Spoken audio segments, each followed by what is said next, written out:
Hey everyone, welcome back to another error video. In this video we are going to fix Rocket League error 71. Error 71 in Rocket League typically indicates an issue with the connection to the game servers. Check the server status. First, make sure Rocket League server are up and running. You can check the status on the official Rocket League website, their Twitter page or community forum. Restart the game and console or PC.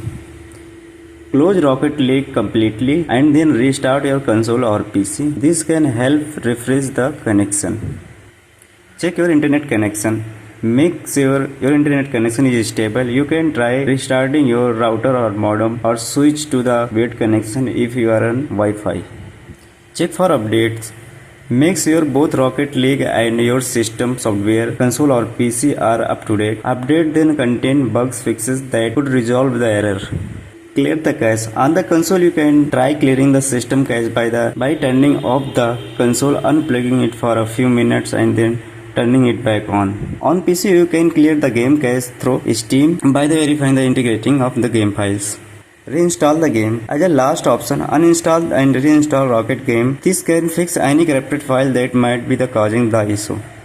I hope this video is useful for you and try to fix your problem. If you like this video, click on the like button and subscribe our YouTube channel and share with friends. Thanks for watching.